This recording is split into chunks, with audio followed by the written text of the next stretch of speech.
Ya, buenas noches. Mi nombre es Juan Toscano. Quería un poco hablar con ustedes en 4 sesiones acerca de cómo es el tema de constitución de sociedades y el otorgamiento de poderes de sus órganos eh, de administración. Eh, Básicamente quería empezar diciéndoles que la exposición va a terminar o va a abarcar 3 aspectos. Primero, la creación de las sociedades en nuestro sistema jurídico, el funcionamiento de sus órganos de representación o de administración, vale decir directorios, gerentes, y la aplicación en la práctica de las normas que regulan a las sociedades y sus órganos, o sea, registros públicos. Una vinculación entre lo que dice la norma y lo que está en la práctica, cómo se plasma ello, ¿no?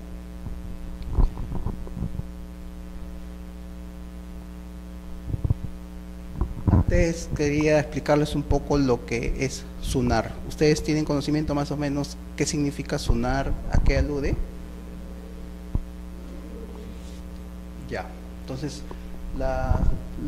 existe una ley, la 236666, que es la ley de creación de la Superintendencia Nacional de los Registros Públicos.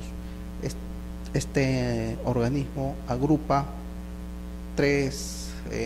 los diferentes registros de carácter jurídico que existen en nuestro sistema. Nosotros, en el tema que vamos a tocar, estamos centrados en el registro denominado de personas jurídicas, que agrupa a su vez varios registros.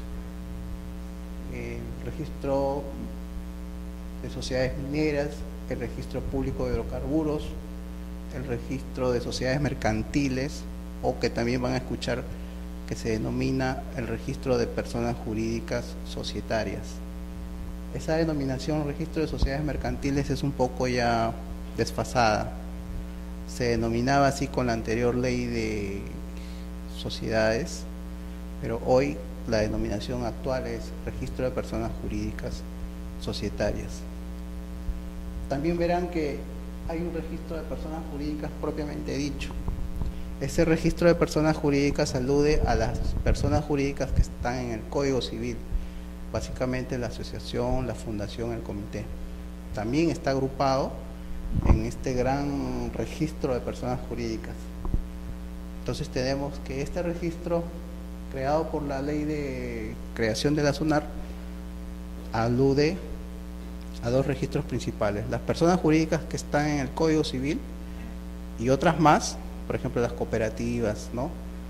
Y también a las personas jurídicas que están reguladas en la ley de sociedades, antes llamadas sociedades mercantiles, por la diferencia que hay entre las personas jurídicas civiles sin fines de lucro y las personas jurídicas con fines de lucro, ¿no?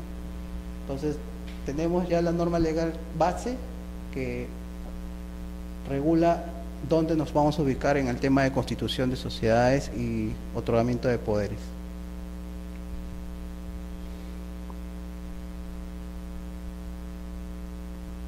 Adicionalmente, esta ley también regula lo que es el registro de propiedad inmueble,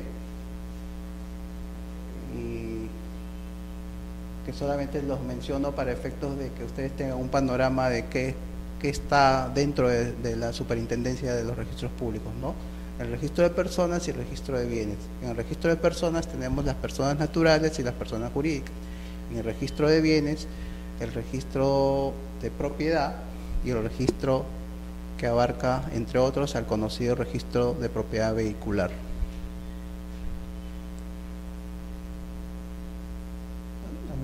Justamente el registro de bienes muebles es el otro gran registro que, entre otros, agrupa al registro de propiedad vehicular, que es el más conocido, ¿no? Y el registro, últimamente, el registro mobiliario de contratos.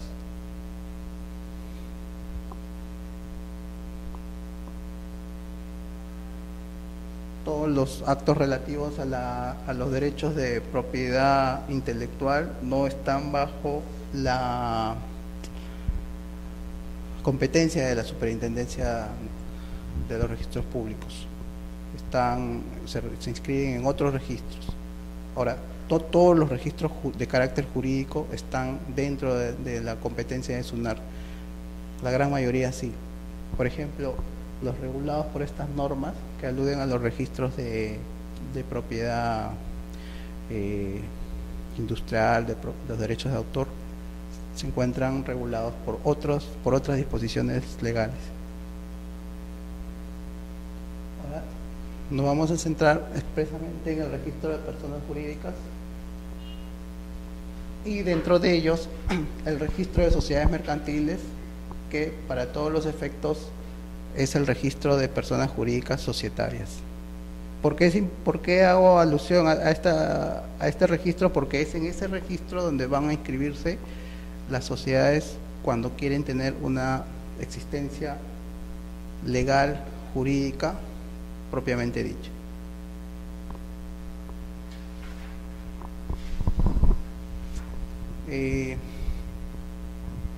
Es importante que les mencione cómo es el trabajo dentro de registros para que vean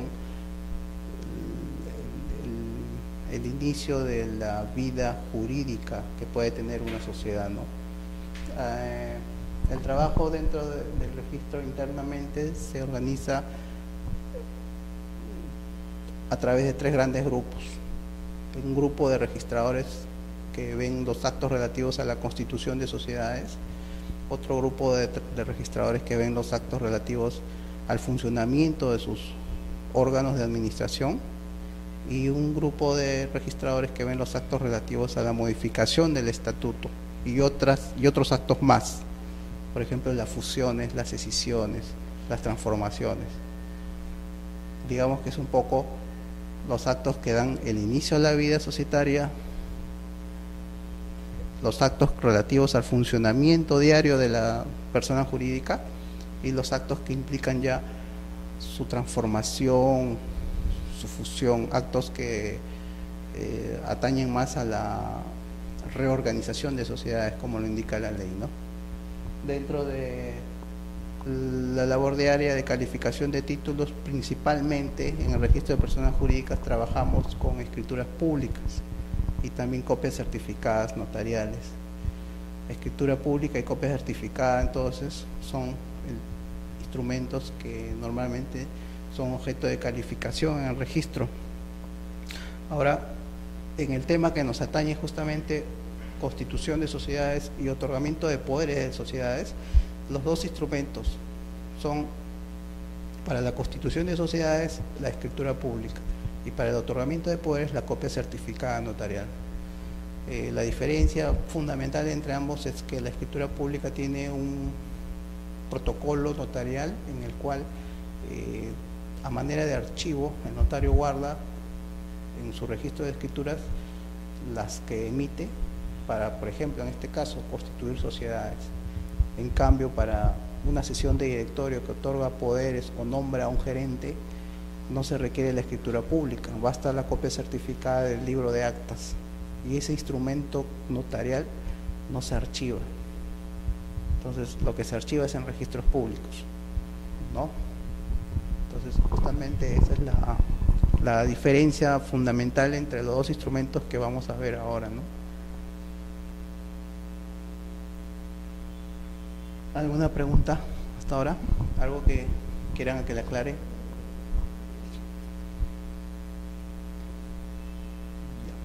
Entonces entramos de lleno al tema de constitución de sociedades. Sabemos que hay una ley de creación de SUNAR que básicamente apunta al hecho de regular dónde se van a inscribir las sociedades. Pero también tenemos otra ley que regula el documento o el instrumento que va a regular justamente cómo se crean las sociedades en nuestro sistema jurídico. Esa es la Ley General de Sociedades. Y el artículo fundamental que tenemos que tener presente es el artículo 5º, el que habla acerca de el acto constitutivo. De aquí, de esta norma, yo quería rescatar básicamente lo que les había mencionado: cómo se constituye y qué instrumento notarial es necesario para poder tener una sociedad constituida, en este caso la escritura pública. Ahora, ustedes se preguntarán, una vez constituida la sociedad, cuando quieren modificarla más adelante, sea el pacto o el estatuto social, ¿qué instrumento público se requiere? Por principio general, de acuerdo al artículo 5, se requiere también el otorgamiento de otra escritura pública. No bastaría en ese caso el acuerdo de la Junta en copia certificada notarial para entender modificado el acto constitutivo. Tanto el acto constitutivo como sus modificaciones posteriores requieren de escritura pública. La norma básica es el artículo 5 de la Ley General de Sociedades.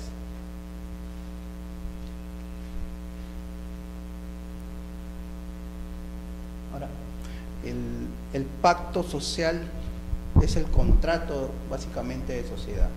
Este pacto o contrato social tiene un estatuto que regula la vida y el funcionamiento de estas sociedades. Es importante el estatuto porque en él las normas básicas de funcionamiento de la sociedad se han plasmado o deberían plasmarse, y la ley, un poco supletoriamente a lo que cada persona puede plasmar en un estatuto social, señala lo que debería contener. Pero de manera general el pacto o contrato social, entre otras cosas, debe señalar lo que estamos viendo en esta presentación. Los datos de identificación de los fundadores es importante porque son ellos quienes posteriormente van a ser de repente directores, gerentes, representantes. El capital y las acciones en que se divide el capital también es importante tenerlo dentro del pacto social. Pero el punto 6 justamente alude a que el estatuto que regirá el funcionamiento de la sociedad. Como ustedes ven, el estatuto forma parte del pacto o del contrato. Y a continuación vamos a ver el contenido del estatuto. Entre otras cosas, la denominación de la sociedad, la descripción de su objeto social, el domicilio, el plazo de duración, el capital y el régimen de los órganos de la sociedad. La práctica societaria, las personas que quieren constituir una sociedad muchas veces se topan con el tema de la denominación de la sociedad. ¿Qué denominación le puedo poner a una sociedad? En registros públicos se presta un servicio de búsqueda y reserva de nombre de sociedades con el fin de que se ha elegido un nombre cuando el interesado otorga su escritura de constitución y este nombre ya está registrado previamente por otra persona. La escritura pública va a ser observada, es decir, va a ser rechazada, porque no pueden coexistir en nuestro sistema jurídico dos denominaciones iguales. En consecuencia, si el estatuto, como menciona el artículo 55 de la ley, debe contener la denominación de la sociedad y esta denominación ya está previamente inscrita, ese acto no se podría inscribir. Por eso es importante el tema de la reserva, del servicio de reserva de nombre que uno puede obtener en registros públicos antes de que otorgue su escritura pública, porque si el nombre ya está dado o la denominación ya está dada y se otorga la escritura pública, modificar la escritura pública va a tener un costo y un tiempo adicional. Entonces, previamente, antes de otorgar una escritura, es importante solicitar a registros públicos una reserva de nombre que va a proteger por el plazo de 30 días naturales esta reserva para que el interesado pueda otorgar su escritura pública y no tenga problemas de que hay otra denominación igual o muy similar previamente inscrita.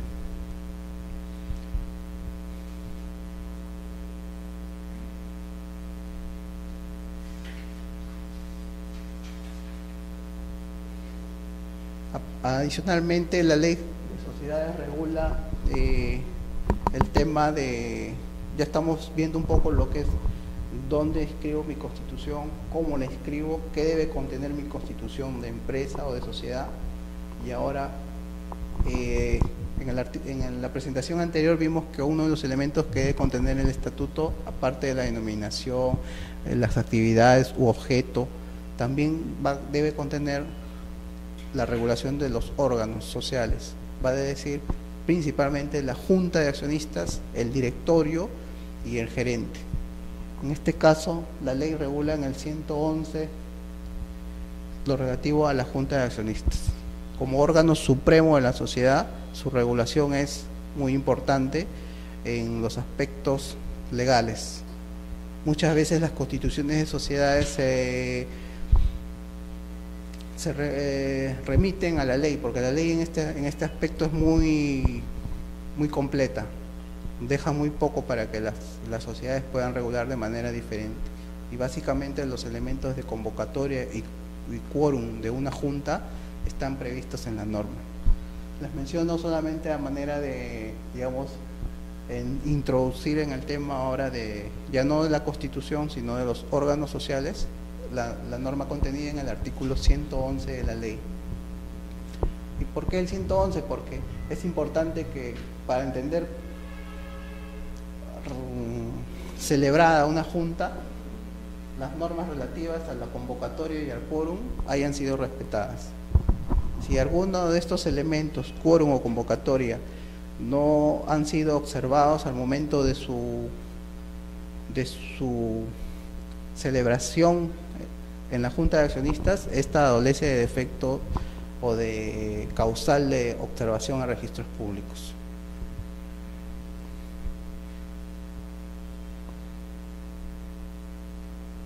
Justamente las normas principales que regulan lo que debemos tener presente en una convocatoria y un quórum están dadas por los artículos 113, 125 y 126 de la Ley de Sociedades. De manera muy general, la forma de convocatoria a una junta de sociedades pueden ser de dos maneras: a través de publicaciones de avisos convocando a junta, o a través de esquelas en las que se convoca a los accionistas. El 113 hace alusión nada más a quién es el órgano competente para convocar a juntas y a través de qué medio. El 125 y el 126 regulan los temas de quórum simple y quórum calificado, cada uno de los cuales van a determinar las materias que pueden tratar en una junta. Una junta no puede tratar libremente cualquier materia si es que no tiene el quórum requerido por ley, el quórum mínimo por ley, ¿no? Por ejemplo, para los temas más importantes que tienen que ver con la modificación del pacto o del estatuto que habíamos estado mencionando, tiene que observar un quórum calificado de 2/3 de las acciones suscritas con derecho a voto en primera convocatoria y de 3/5 de estas acciones en segunda convocatoria. Vale decir, 2/3 equivale al 66.6% de las acciones en primera convocatoria y los 2/5 al 60% de las acciones. Es un quórum alto, como verán, ¿no?, para primera y segunda convocatoria. ¿Por qué? Porque los temas así lo exigen. Y básicamente el tema de modificación del pacto o del estatuto social.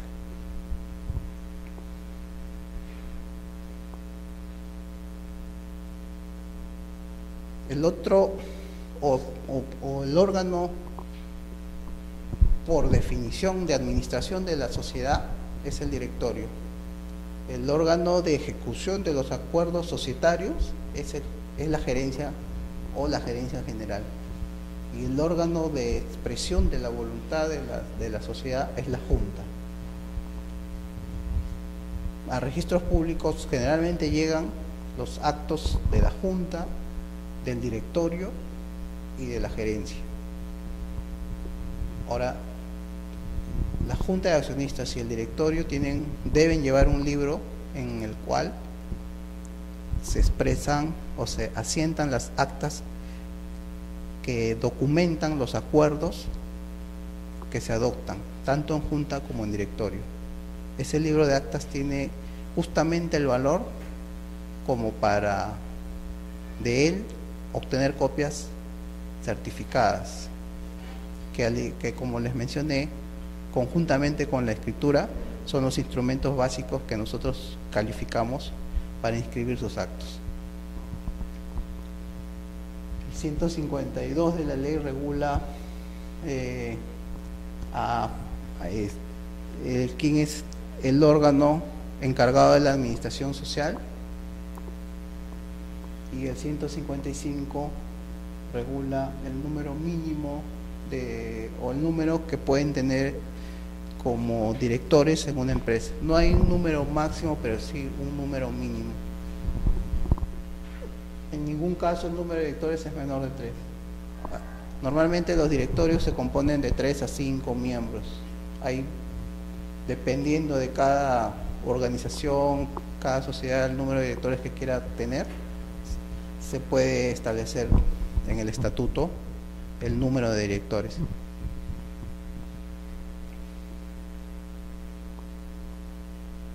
El directorio también debe tener una duración, ¿no? Que de acuerdo al 163, el plazo de duración de la sociedad pues es variable de acuerdo a lo que la Junta determine en el estatuto social. No puede ser menor a un año. Entonces tenemos como normas imperativas que el directorio no puede tener duración menor a un año y tampoco puede tener el número de miembros menor a 3, porque con 2 miembros no habría forma de adoptar acuerdos si es que no se ponen de acuerdo los dos. Otro elemento importante en la regulación del directorio es el hecho que no puedan ser miembros del directorio personas jurídicas. Para el caso de gerentes sí lo pueden ser, pero para el caso de directorios no puede ser miembro de un directorio una persona jurídica. En la anterior ley de sociedades no se mencionaba el tema y esto estaba un poco en duda, pero con la nueva ley ya se menciona expresamente la prohibición de que personas jurídicas formen parte de un directorio.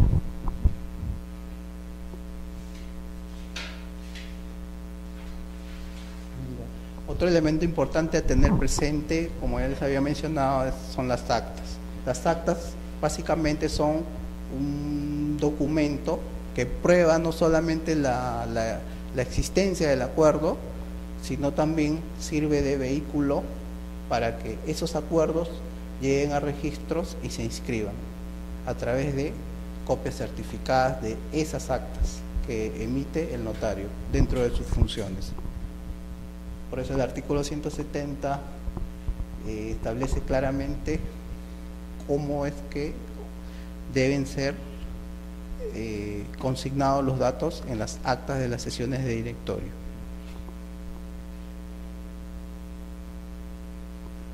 El otro órgano de ejecución es la gerencia.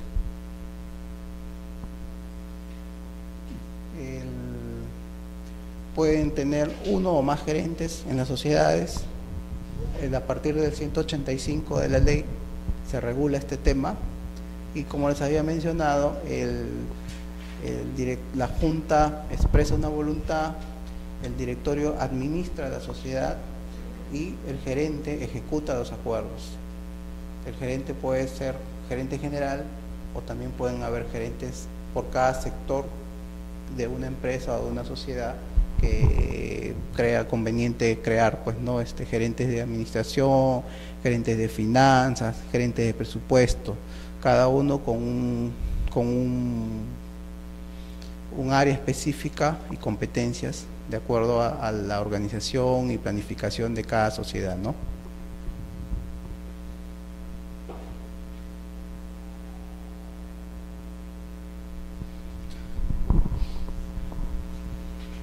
Hasta aquí hemos visto un poco lo que es las sociedades constituidas en nuestro país, las sociedades nacionales, podríamos decir. Pero, ¿qué pasa con el tema de sociedades extranjeras que quieren actuar en nuestro país? No quieren formalmente constituir una sociedad. ¿Qué podrían hacer en este caso? Lo primero que se nos viene a colación es el hecho que puedan constituir sucursales. Y ustedes habrán visto mucho que en nuestro país funcionan sucursales de sociedades extranjeras. Pero no solamente son las sucursales lo que ellos pueden optar para hacer operaciones en nuestro país, también pueden otorgar poderes sencillos como lo otorgaría una junta o un directorio, y esos poderes tienen cabida en registros públicos. Sin necesidad de constituir una sociedad formalmente, una sociedad extranjera puede otorgar un poder, y ese poder se inscribe en registros, y esa regulación está en un reglamento que es distinto a la ley de sociedades. Ya tenemos otro cuerpo legal, tenemos un reglamento del registro de sociedades y tenemos la ley de sociedades que ya les había mencionado. Entonces, en este reglamento un poco se regula cómo debe ser el tratamiento de sociedades extranjeras que, sin constituir sucursales en nuestro país, quieren de alguna forma operar. ¿A través de quiénes? De sus representantes, que denominamos apoderados.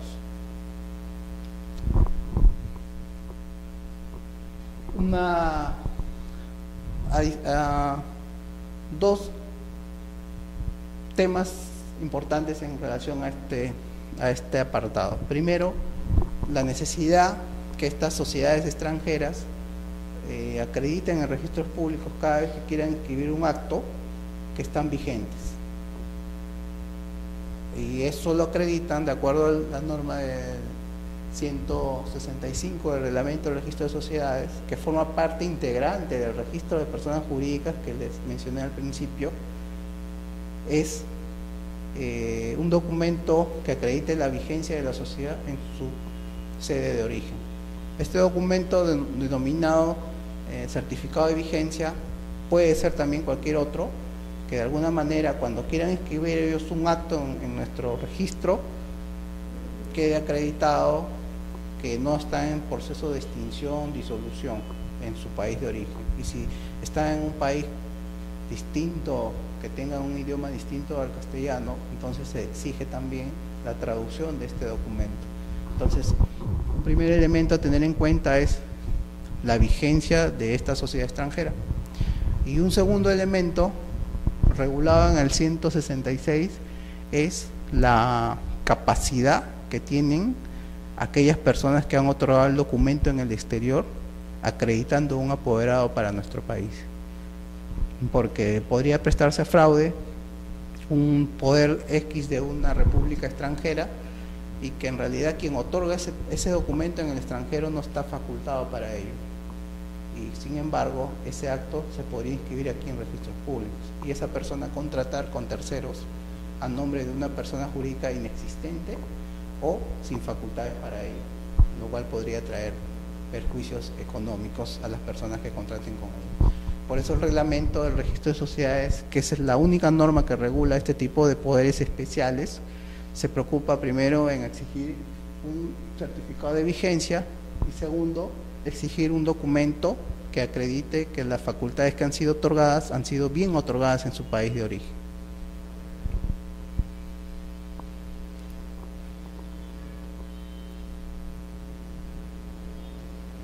Ya, entonces hasta aquí hemos visto un poco lo que son el aspecto legal de la constitución de las sociedades, el organismo público encargado de registrar estas sociedades, y ahora quiero ver con ustedes un poco el funcionamiento ya en la práctica, cómo es que esto llega a registros públicos. Desde que el interesado acude a una notaría con su minuta y para que sea elevada a escritura pública e inscrita posteriormente en registros públicos, ¿qué es lo que sucede, no? ¿Ustedes están vinculados al registros públicos en su trabajo diario o en sus quehaceres diarios? ¿sí? Entonces más o menos manejan ya el tema de lo que es la denegación de una inscripción, una observación, una tacha, una liquidación. Ya, entonces este tema va a ser un poco más familiar para ustedes y lo que voy a hacer es básicamente plantearles cómo es que normalmente los defectos que se encuentran en los títulos que se presentan a registros y lo cual va a originar la observación. Y en algunos casos también la tacha sustantiva y también, ¿por qué no?, cuando se transgreden los criterios o los precedentes de observancia obligatoria, que de alguna manera también ya están constituyendo una fuente de derecho distinto a las normas, ¿no? Ahora el usuario o el interesado no solamente va a tener que atender un poco a lo que dice el texto de una norma, sino también a lo que dice el precedente, porque si en el acto se contraviene un precedente, saben ya que el criterio va a ser que el registrador también observe por eso, y si lo observa va a tener que subsanar. Entonces un acto presentado por el interesado puede contravenir tanto una norma legal como un precedente. Entonces la observación un poco apunta a eso, es la denegación de las escrituras, si quieren decir, llamarlo así, o de las copias certificadas notariales. La tacha sustantiva es, tacha sustantiva quiere decir defecto insubsanable en el documento presentado. Para el tema que estamos viendo, por ejemplo, en el artículo 42 del Reglamento General de los Registros Públicos regulan los supuestos de las tachas sustantivas.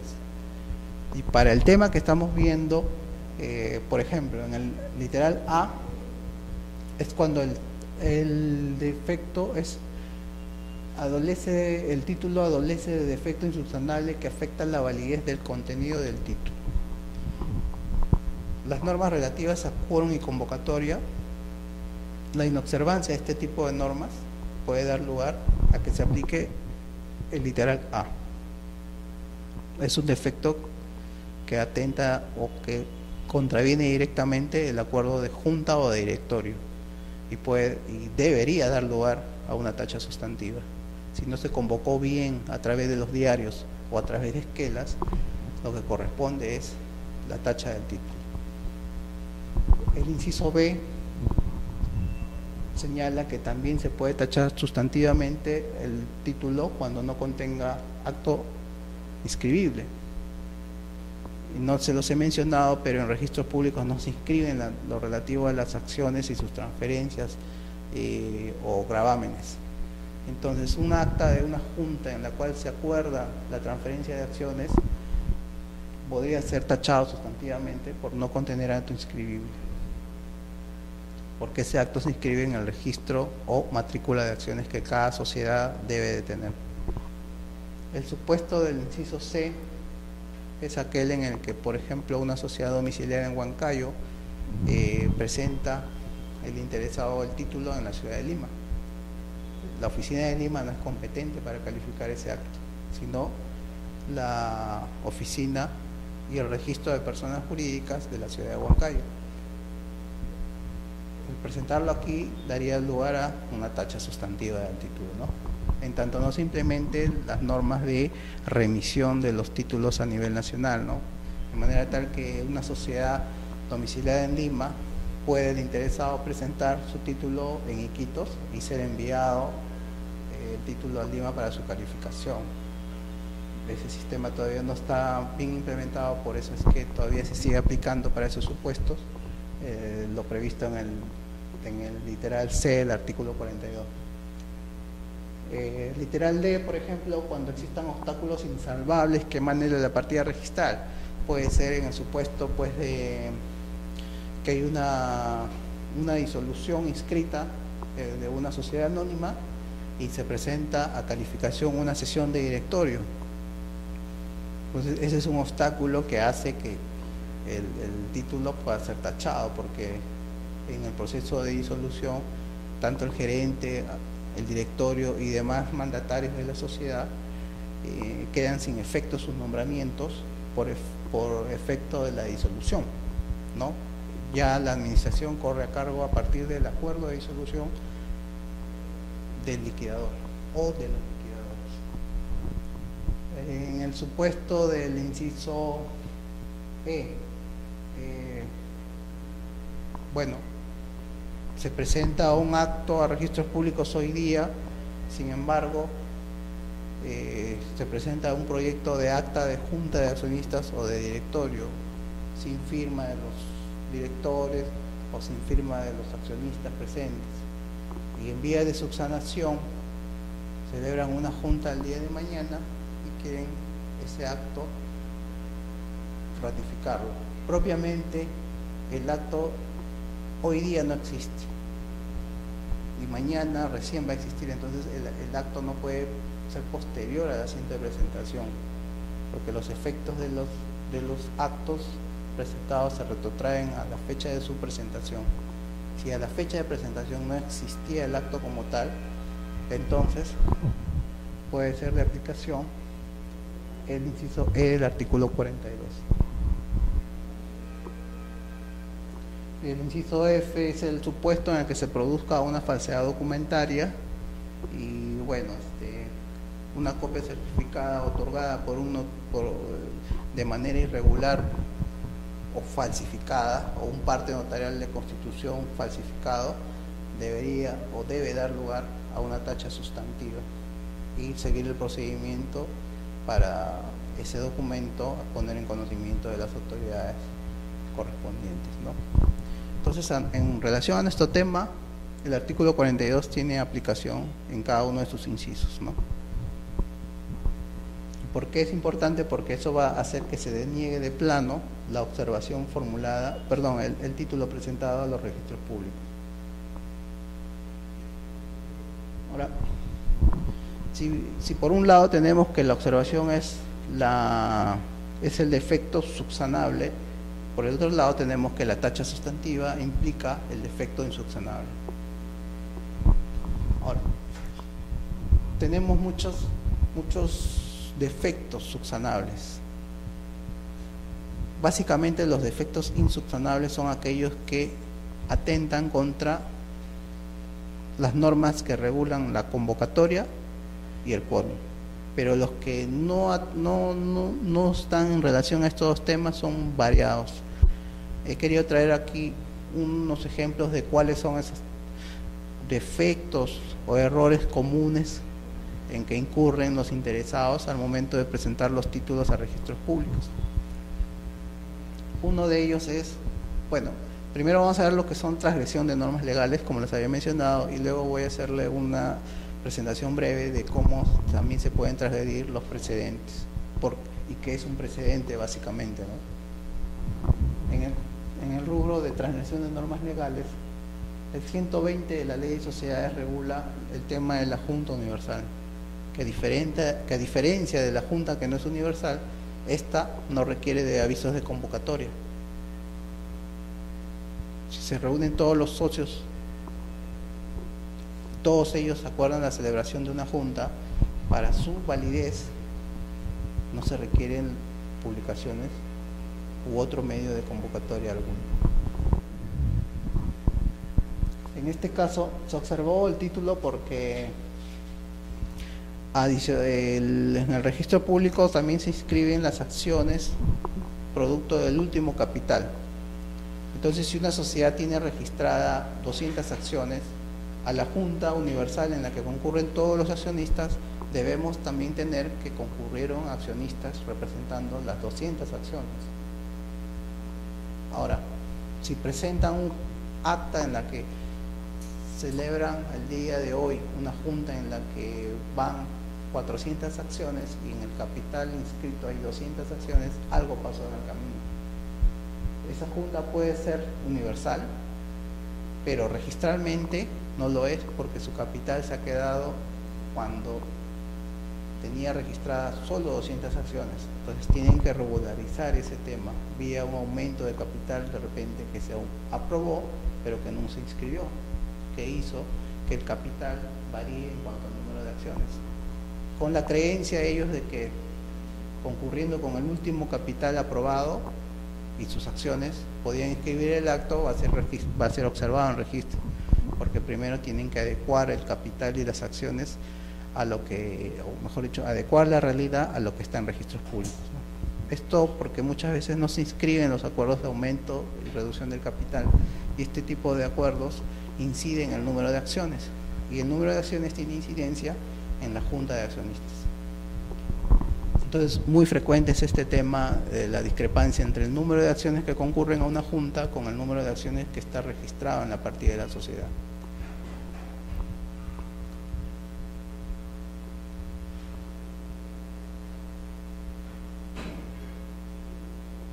Otro tipo de observación era en relación a los poderes que les estaba mencionando, a los poderes venidos de personas jurídicas extranjeras. Acreditar que esta persona jurídica extranjera realmente existe en el exterior, con el certificado que el reglamento del registro denomina certificado de vigencia. La observación apuntaba: se observa el presente título por cuanto deberá adjuntar el certificado de vigencia o documento de similar calidad que acredite la vigencia de la sociedad extranjera poderlante.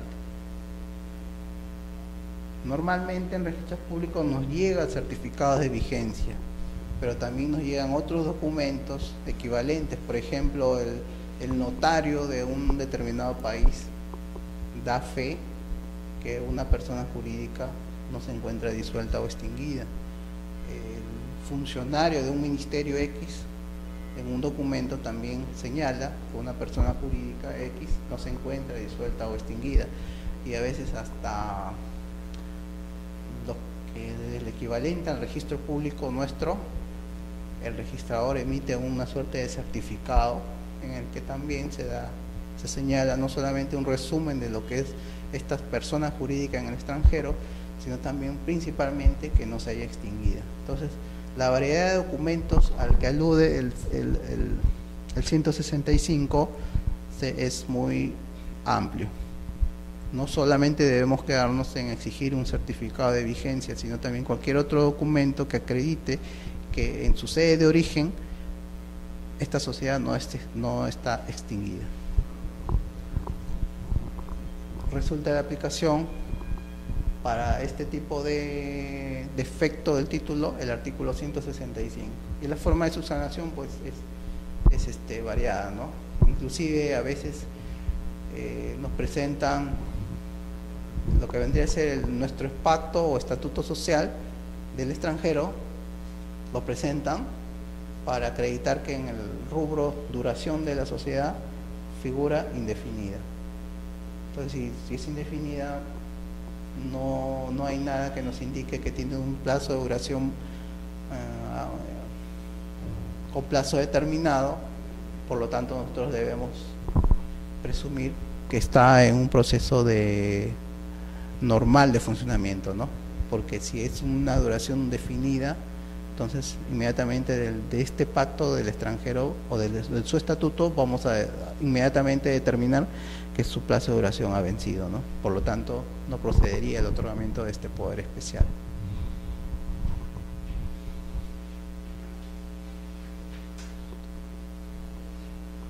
Cargo no registrado.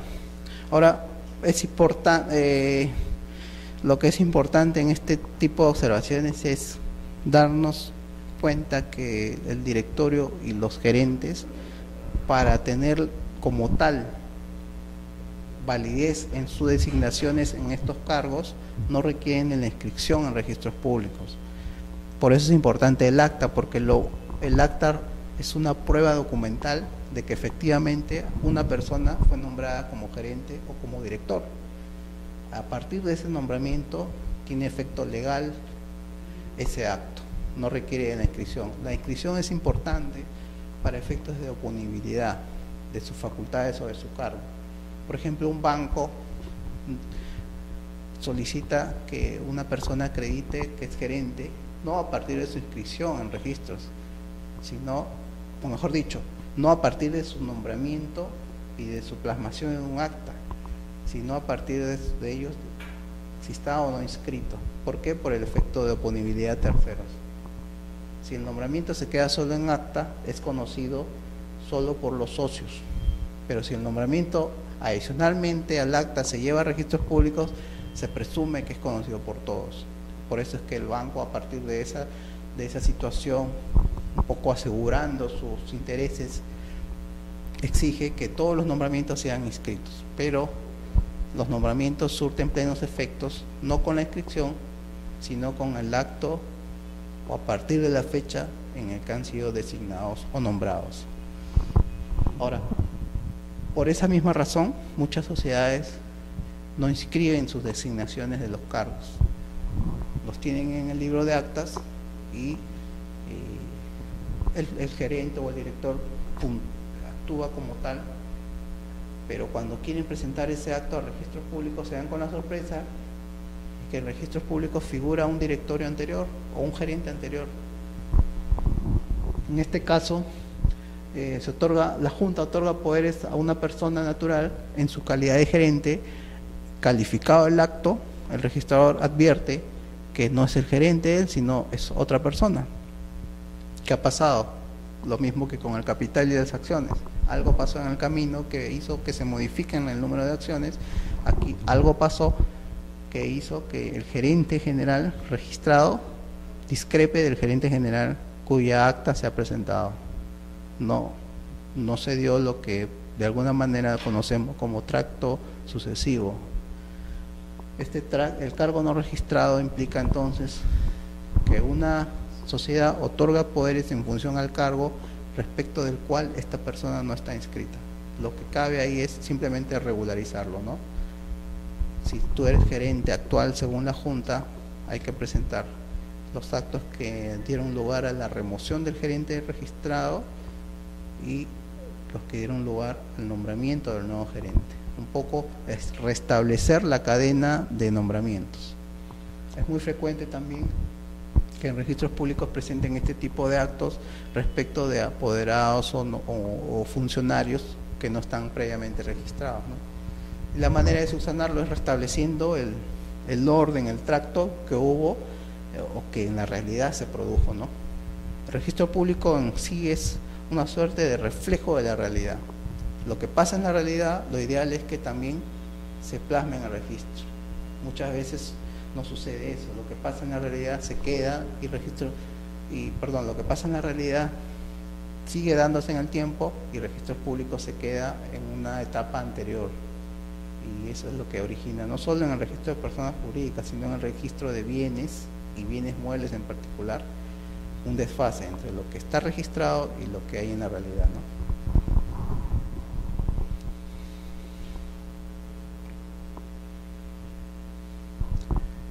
Otro tipo de defectos que es importante mencionar es aquellos que atentan contra las normas de convocatoria. No les había mencionado, pero existen 3 modalidades de sociedades anónimas reguladas en la ley: la sociedad anónima abierta, la sociedad anónima cerrada y la sociedad anónima ordinaria o común, que es la que todo el mundo puede percatarse de su existencia, ¿no? Las clásicas SA. Pero esta ley de sociedades, vigente a partir del año 98, introdujo el tema de las sociedades anónimas cerradas o sociedades anónimas familiares o de escasa participación accionaria, porque son sociedades que fundamentalmente se conforman por accionistas que se conocen muy bien entre sí, a diferencia de las sociedades anónimas abiertas cuyo accionariado es mayor de 350, por lo tanto muchas veces los accionistas solamente son accionistas que invierten un dinero y quieren obtener utilidades, no les interesa mucho participar en la vida de la sociedad a través de sus órganos de administración o a través de la gerencia.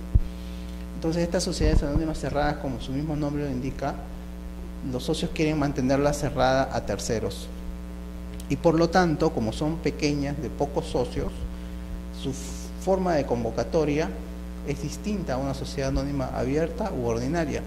Ya no se les exige, según la ley, ser convocadas a través de avisos, sino bastan las esquelas o cualquier medio personal de convocatoria junta. Puede también esta sociedad anónima cerrada establecer mecanismos de convocatoria similar a un aviso, pero nada las obliga a ello. En principio están exoneradas de este tipo de convocatoria que por lo general se aplica a todas las demás sociedades anónimas, es decir, los avisos de convocatoria. Una sociedad anónima cerrada puede establecer una forma de convocatoria a través de correo electrónico, por ejemplo, a sus socios, ya no a través de un aviso. Entonces, muchas veces en la calificación de estos actos no se acredita cuál ha sido el medio utilizado para convocar a los accionistas. Si no se acredita esto, no están acreditando el cumplimiento de las normas relativas a convocatoria, y eso a veces, como ya les había mencionado, puede traer como consecuencia las tachas del título, la tacha sustantiva, y un defecto justamente es, ahora, justamente el reglamento del registro de sociedades ha establecido un mecanismo por el cual, mediante una declaración jurada en una sociedad anónima cerrada, el gerente o el presidente del directorio pueda señalar de manera escrita y con las responsabilidades del caso, civiles, penales, administrativas, que ha cumplido con convocar a los accionistas a través de esquelas bajo cargo o a través de correo electrónico, por ejemplo, o de cualquier otro medio personal que en el pacto o en el estatuto social se haya previsto para ello. Pero muchas veces esta declaración no se presenta o no se anexa al título, entonces da lugar a la observación. No da lugar a una tacha porque es un defecto que nosotros no sabemos si efectivamente se ha cumplido o no cuando se presente el acta sin esta declaración jurada. Porque si se desprende el acta, por ejemplo, que una sociedad anónima cerrada se convocó a través de avisos, entonces ahí ya no hay nada que esperar respecto de una declaración jurada posterior. No se ha observado la forma legal de convocatoria, entonces ahí en ese supuesto debería dar lugar a una tacha sustantiva. Pero si en el acta no se desprende que se ha cumplido con una formalidad distinta a la convocatoria a través de medios personales, cabe la observación porque es un defecto subsanable, dado que si nos presentan luego la declaración jurada del gerente indicando que efectivamente cumplió con convocar, entonces se ha salvado ese requisito.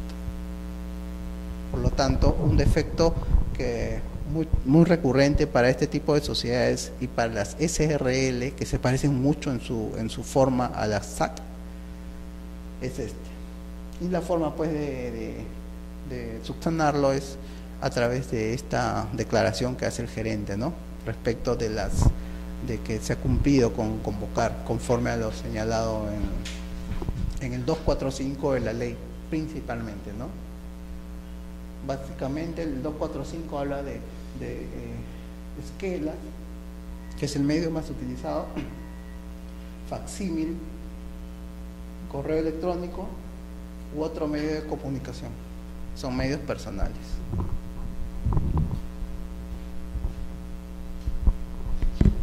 ¿Alguna pregunta hasta ahora?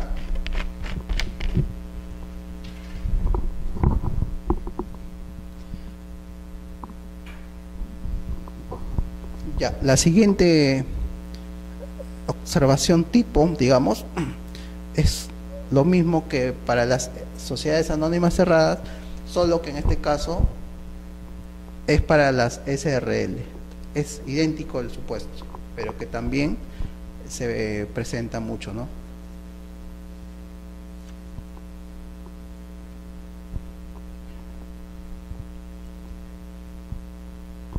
Es importante que les mencione por qué se mantienen las sociedades comerciales de responsabilidad limitada en nuestra ley, y dado el carácter similar que tienen respecto de las sociedades anónimas cerradas. Si se mantienen todavía en la ley, en su regulación, es por un tema de opción legislativa nada más. Al momento de prepararse la vigente ley de sociedades en el año 97, 96, 97, en un primer momento se había planteado la idea de derogar las normas que regulan a las SRL.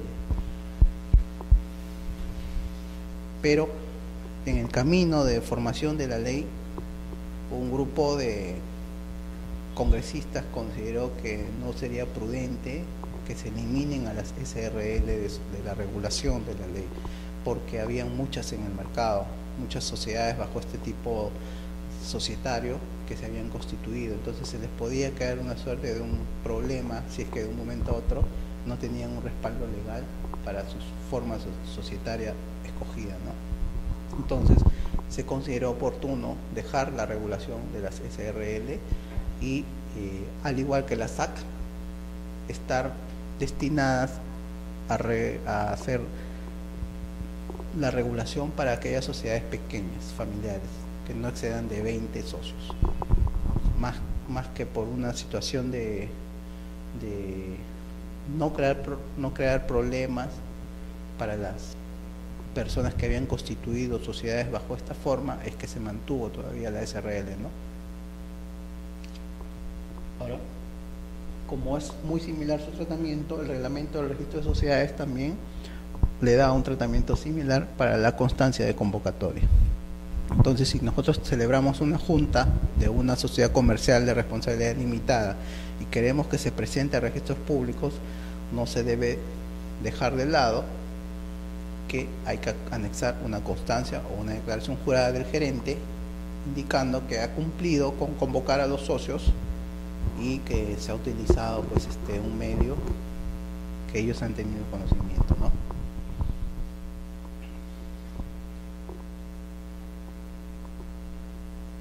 Reapertura de actas. A ver, muchas veces en el contenido mismo del acta, en su redacción, se incurren en errores, omisiones, defectos. Entonces, ¿qué pasa cuando se observan estos defectos? Cabe celebrar una nueva junta aclaratoria para aclarar estas omisiones, estos defectos. La ley de sociedades no ha regulado este tema, no ha previsto una norma que indique cómo subsanar los errores cometidos en las actas, tanto de juntas como de directores. Entonces, a través ya de la casuística, se empezó por el interesado, por los socios, a presentar actas en las que ellos mismos, una vez que celebran un acta y la firman los presentes, advertido el error por el registrador, observado el título,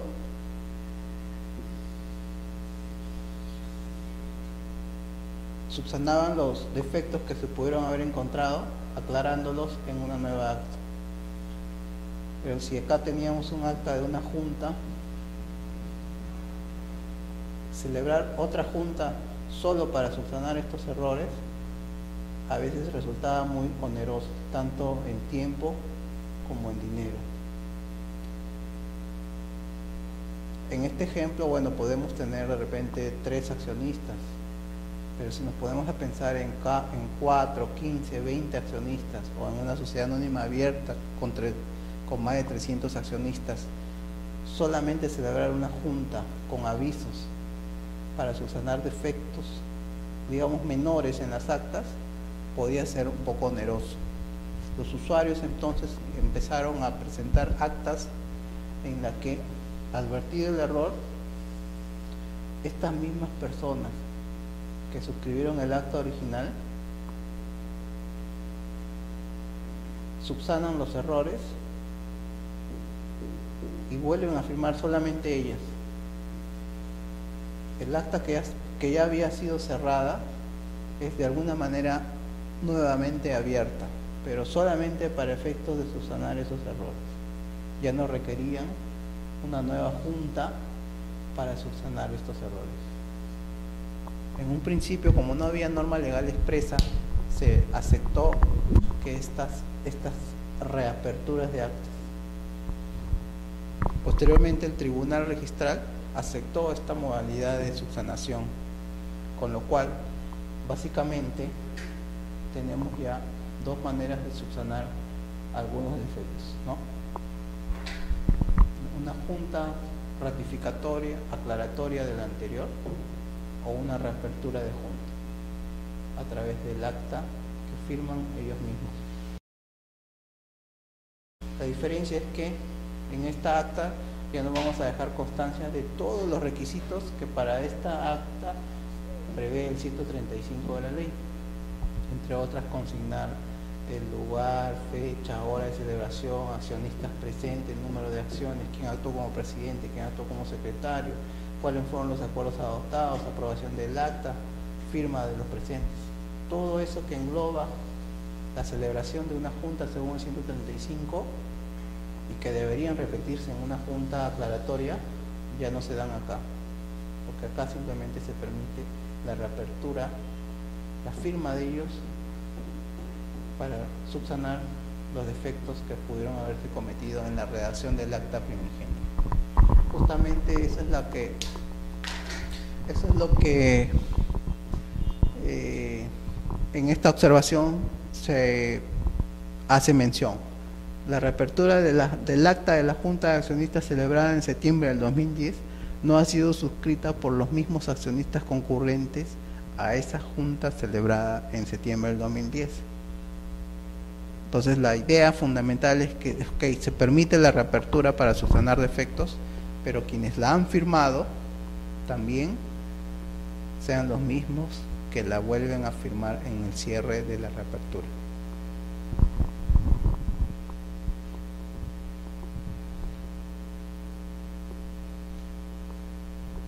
Otro tipo de observación frecuente respecto de estos actos son aquellos que tienen relación con los actos no inscribibles en una sociedad, ¿no?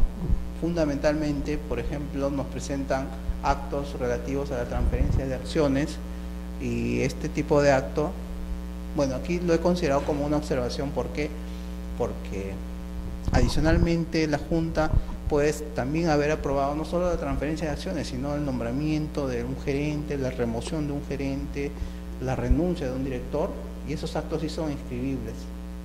Pero el acto relativo a la transferencia de acciones que no es inscribible, respecto de ese acto se formula la observación y debería el usuario entonces o el interesado desistirse de ese acuerdo y su inscripción en registros públicos.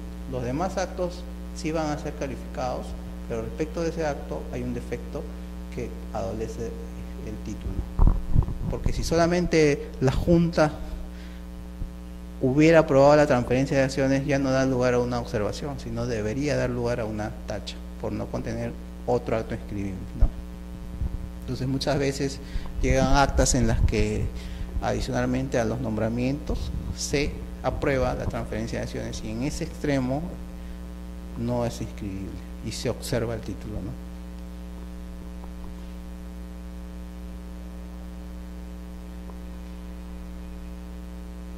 Otro elemento importante, ya no en cuanto al fondo de los acuerdos, sino en cuanto a la forma, es la copia certificada notarial.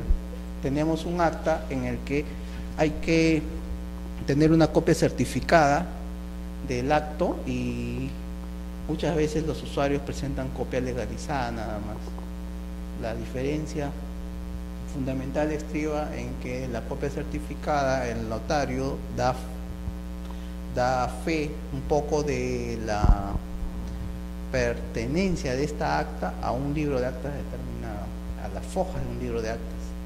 Él certifica que el acta que va de la foja 20 a la foja 24 corresponde a la sesión de directorio celebrada el día 30 de mayo del 2011.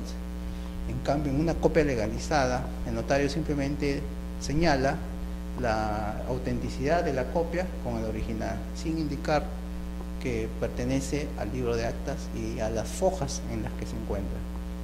Para efectos de la calificación del título, tenemos que presentar copias certificadas, porque en él hay una indicación respecto al libro de actas en el cual se haya incluida esta acta, ¿no? Por eso en la observación se indica al final de la misma, se deja constancia que solo se ha presentado copia legalizada notarial de la misma. En el modelo de observación número 8.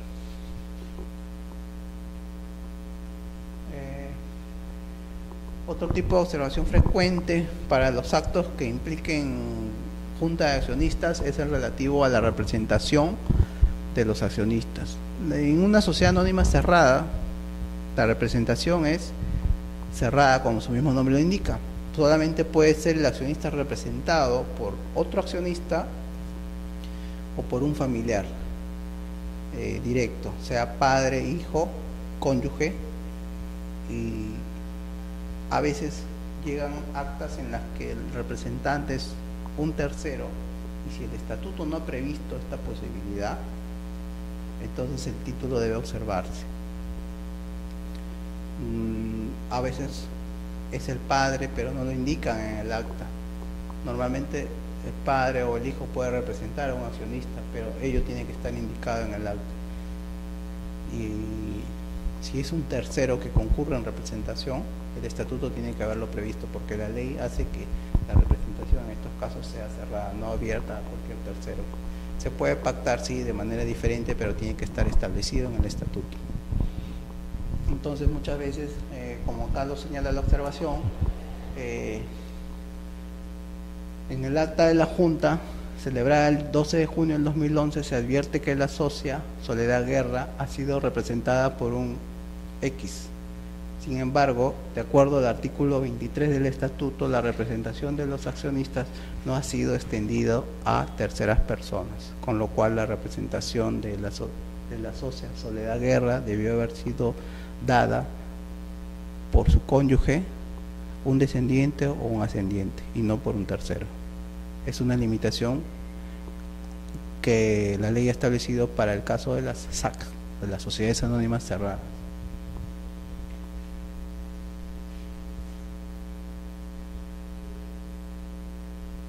Igualmente, esta misma figura se aplica un poco a los directores.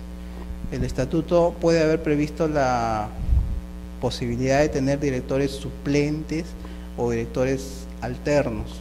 Y si no ha previsto esta posibilidad, un director que no está en posibilidad de asistir a una sesión puede ser representado por un tercero. Ahora, esto tiene que haber sido previsto en el estatuto, porque en principio el director tiene que ejercer el cargo de manera personal. La diferencia entre ambos estriba entre estos tres tipos de cargos. El director suplente puede suplir la ausencia de cualquier director titular. El alterno tiene que suplir la ausencia de un director en particular. Y el tercero también puede representar a cualquier director. La similitud entre un director suplente y un tercero es mínima. Entonces, si el estatuto no ha previsto esta amplitud de representación, entonces el título puede ser observado, si es que el director no ha concurrido personalmente. Por eso en la observación se establece que concurre a la sesión Julián Orihuela, representado por un gerente, por el gerente, ¿no? Sin embargo, de acuerdo al propio estatuto de la sociedad, el cargo de director no es delegable, por lo tanto, no podría ir representado. Y ese título tendría que ser observado, y la manera más común de subsanar este defecto es a través de un acuerdo ratificatorio del directorio, en el cual concurre el director que fue representado por un tercero de manera personal.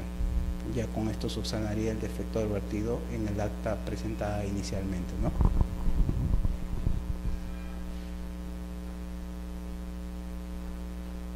Aprobación del acta de la Junta de Accionistas. Claro, tenemos un libro de actas, tenemos el acta redactada, ya tenemos un medio de prueba, ¿no?, de los acuerdos tomados. Ahora tenemos la forma a través de una copia certificada notarial y no a través de una copia simple o legalizada, pero ya dentro del contenido del acta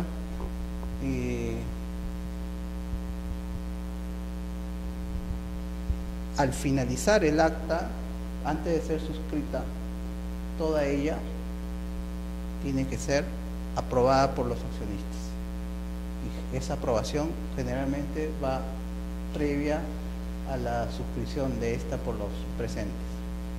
Ese es un requisito Importante que el artículo 135 lo señala expresamente al indicar: cualquier accionista concurrente a la Junta General tiene derecho a firmar el acta. El acta tiene fuerza legal desde su aprobación. Por eso es importante no obviar ese requisito de la aprobación de toda ella, del acta, por los accionistas presentes.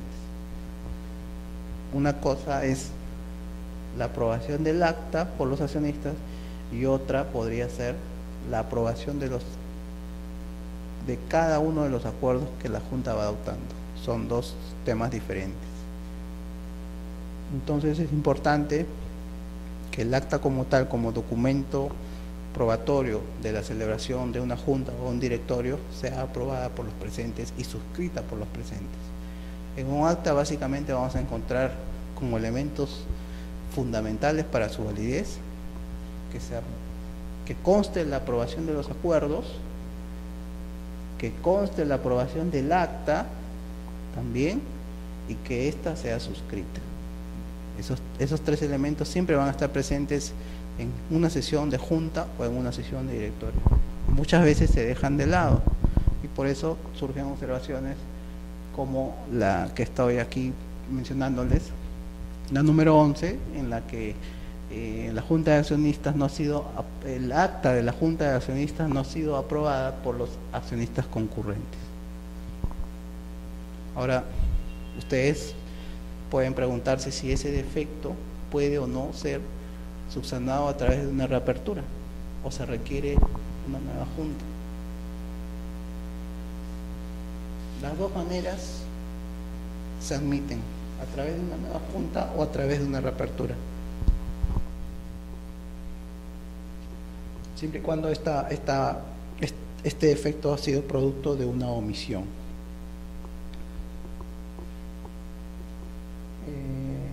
Ahí está, en este modelo de observación, el otro, digamos, requisito de forma del acta, ¿no? La suscripción de la misma.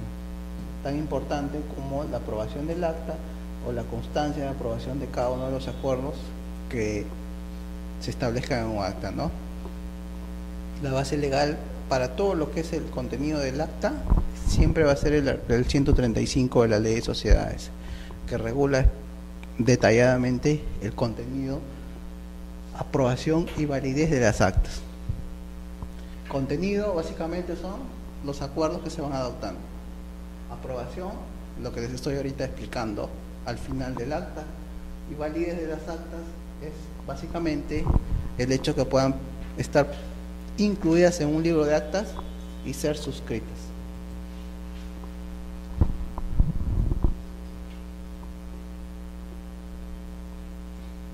Hasta aquí hemos visto un poco lo que es la legislación aplicable, ¿no? Básica, y lo que su transgresión origina, las observaciones, o también los elementos que pueden dar lugar no a una observación, sino a una tacha.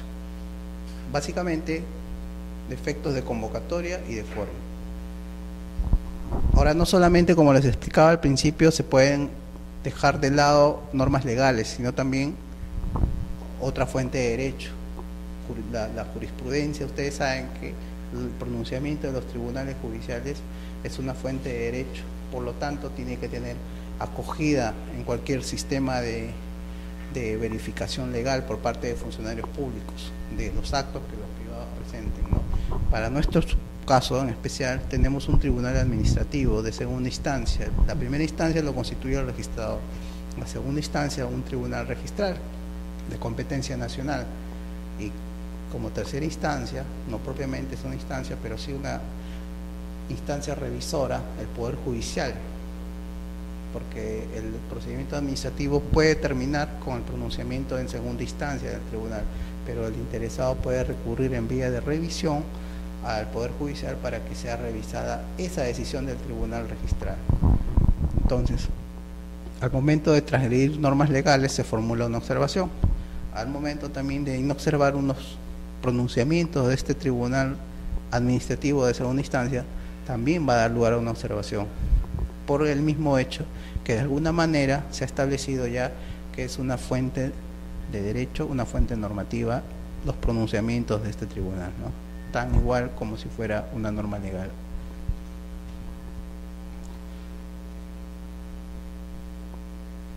A ver, al principio les mencioné cómo está integrado la SUNAR, cuáles eran los registros de bienes y los registros de personas. Y también, no se los mencioné, pero cada uno de estos registros básicamente también tienen su propio registro que los regula. Por ejemplo, tenemos un reglamento de inscripciones del registro vehicular, tenemos un reglamento de inscripciones del registro de predios, tenemos un reglamento de inscripciones del registro de personas jurídicas societarias y no societarias. Y también, de manera general, a nuestra institución tenemos un reglamento general de los registros públicos que regula un poco el procedimiento registral, los plazos, que debemos entender por títulos, cuáles son los supuestos en los cuales un título queda en su tramitación suspendido o prorrogado en su trámite, cómo es el procedimiento en segunda instancia, qué es el tribunal, y también sus decisiones cómo son o no apelables.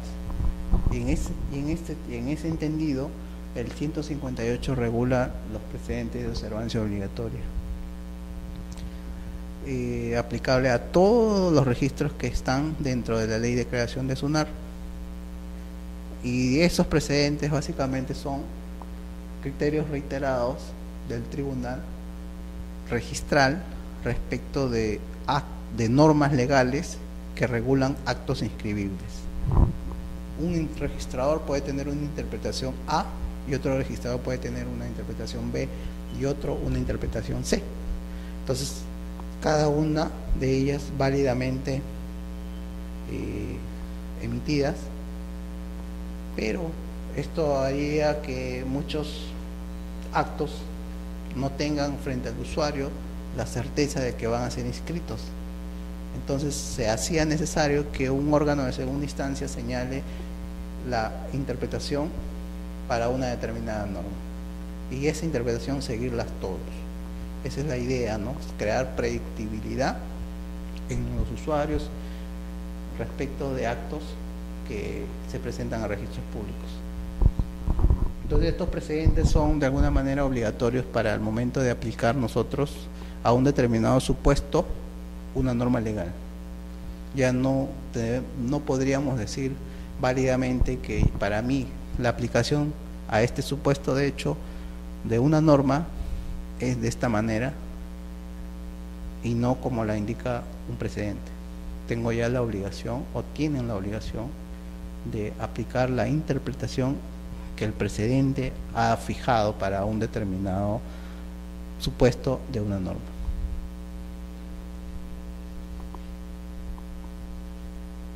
Algunos precedentes que se han dictado, los precedentes son una especie de un resultado que se da luego de una reunión de todos los vocales del tribunal registral. Estos precedentes o criterios de interpretación se publican en el peruano. En el peruano se hacen de conocimiento de todos. He traído aquí un elenco de algunos precedentes que para el tema de constitución y otorgamiento de poderes se han dictado. Rápidamente se los voy a mencionar. En las presentaciones están las fechas de publicación, ¿no? Algunos datan de hace más de 10 años y todavía están como precedentes y se siguen observando al momento de calificar su vigencia, ¿no? Por ejemplo, en cuanto a facultades del directorio, en un pleno o en una reunión de los vocales se fijó este precedente el año 2003. ¿Qué pasaba? En un principio teníamos actas de sesiones de directorio en la que se aprobaba el gravamen o venta de bienes inmuebles. Revisaba el estatuto para verificar si es que el directorio tenía facultades para ello, En algunos casos el estatuto guardaba silencio, no expresaba si el directorio tenía o no facultades de gravamen o disposición de bienes. Algunos que interpretaban esto como una prohibición para que el directorio pueda celebrar actos de disposición o gravamen. Otros interpretaban que este silencio no era una prohibición, sino más bien podían hacerlo dado que no había prohibición expresa. Entonces esto originaba que en algunos casos se observara y en otros casos no se observara, lo cual traía pues cierta incertidumbre en el usuario, en el interesado respecto a si se va a inscribir o no su título. Pero el tribunal zanjó esta diferencia de criterios y señaló que excepto que la ley o el estatuto atribuyan a la Junta General u otro órgano o excluyan expresamente la competencia del directorio, este órgano se encuentra facultado para realizar todo tipo de actos, inclusive los de disposición. Entonces, si volvemos al inicio del comentario, ante el silencio del estatuto, si el directorio puede o no disponer de bienes, hoy ya no cabe decir, como no dice nada del estatuto, yo entiendo que no está facultado al directorio. Por aplicación del precedente ya se entiende que sí puede hacerlo el directorio.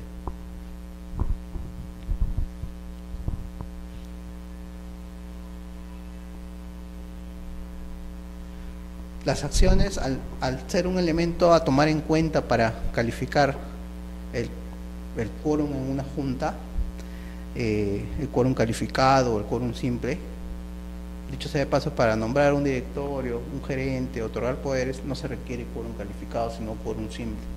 Pero ¿cómo computo este quórum? Con el número de acciones presentes. Ahora, el número de acciones presentes versus el número de acciones registrado en la partida de la sociedad. No requiero adicionalmente solicitar al interesado o a los socios que me presenten su libro matrícula de acciones, que es donde se inscriben todo lo relativo a sus acciones. A mí solo me interesa saber en un determinado momento qué número de acciones está registrado a nombre de esta sociedad, para que con ese número, contrastado con el número de acciones que figura en su acta, saber si tienen o no un quórum para celebrar un determinado acto. No requiero de información interna de la sociedad para verificar ese número de acciones, vale decir, no requiero que me presenten el libro matrícula de acciones o el libro registro de acciones. Me basta con la información que está en la partida de la sociedad y el número de acciones registrado. Por eso es que se dictó un precedente en ese sentido, un criterio de interpretación señalando que tratándose de la calificación de junta de accionistas de las SA, no se debe exigir la presentación del libro matrícula de acciones para verificar el quórum de la junta. ¿Por qué? Porque este quórum es verificable con el número de acciones inscrito. No se requiere otro documento adicional.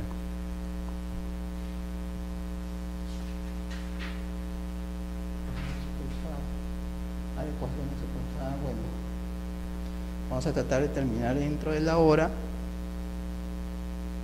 Las sucursales es un poco lo que les había explicado en relación a las sociedades extranjeras que quieren tener operaciones aquí en el Perú, pero no quieren constituir una sociedad ni tampoco quieren constituir una sucursal, otorgan poderes especiales. Pero en el caso de las sucursales constituidas de sociedades extranjeras, porque también pueden constituir sucursales nacionales, las sucursales extranjeras, la duda era si tenían que o no adecuar su estatuto a lo que la ley de sociedades exigía para todas las sociedades nacionales.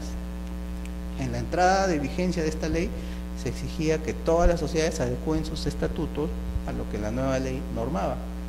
Entonces la pregunta era, ¿se debe también exigir a las sucursales constituidas en el Perú que adecúen su escritura de constitución? Porque propiamente ellos no tienen estatuto ni pacto, al no tener personalidad jurídica una sucursal. No podemos hablar de ahí de un estatuto o de un pacto de una sucursal, sino escritura de constitución. Si ellos tenían que adecuar su escritura de constitución a las disposiciones imperativas de la nueva ley de sociedades. Bueno, se concluyó a través de este precedente que deberían hacerlo, pero que no tenían un plazo para hacerlo. Igual todas las sociedades, actualmente no hay un plazo para que se adecúen a las disposiciones de la nueva ley. La duda era esa entonces y quedó zanjada un poco con el precedente, ¿no? Ahora, del año 2005 data este precedente de reapertura de actas que les había mencionado, que no había norma expresa, pero que a partir de la creación de los usuarios, digamos, y del acogimiento que tuvo a través de un precedente, la reapertura de actas hoy tiene un sustento ya, digamos, jurisprudencial para admitirlas, ¿no? Ya ese precedente del año 2005. Se dictó también un precedente en cuanto a las convocatorias a junta de SRL, que como les había explicado, da la similitud con las SAC, tienen una forma muy especial de convocatoria personal, y sobre ese tema también ya se dictó un precedente. Es importante también que les mencione que los precedentes se sustentan en casos resueltos en las resoluciones que menciono. Entonces, se apeló un título, se resolvió, se dictó una resolución, 1, 2, 3 resoluciones, todas ellas en conjunto se agrupan y se dicta un precedente. En la sumilla de los precedentes publicados en el peruano en la fecha que está mencionada, ahí se mencionan esas resoluciones que sirvieron de base para dictar el precedente, ¿no? Igualmente se dictó el año 2005 un precedente en el tema de la convocatoria a sociedades anónimas cerradas. También hay un precedente en relación al tema de la suscripción del acta de una junta universal, lo importante que es, ¿no?, este tema, la suscripción del acta.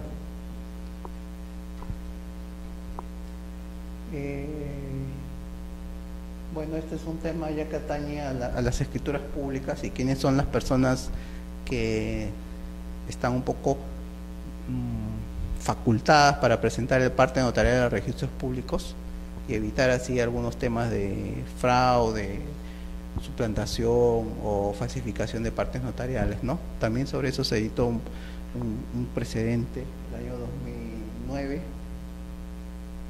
y bueno, sobre las competencias de la Junta de Accionistas tenemos un precedente del 2009 y ya para terminar, el año 2005 se dictó un precedente en el sentido que además de las reaperturas de actas es válido también que se presenten juntas que aclaren, subsanen, ratifiquen acuerdos anteriores, de manera tal que los efectos de esta junta que aclara van a surgir a partir de la fecha de esta celebración. Esta puede ser de principios de año, esta junta, y esta de fines de año, pero los efectos de los acuerdos van a regir a partir de esta junta de principios de año. Eso es lo que indica el precedente. A una junta posterior puede acordar, ratificar, aclarar, subsanar todos los defectos que hayan de fondo y de forma que puedan haber en esta junta, salvo los de convocatoria y quórum, ¿no? Y sus efectos, su validez va a ser a partir de la celebración de la junta que es objeto de aclaración. Para evitar interpretaciones diferentes se dictó ese precedente, ¿no? Bueno, eso es todo por la sesión de hoy día.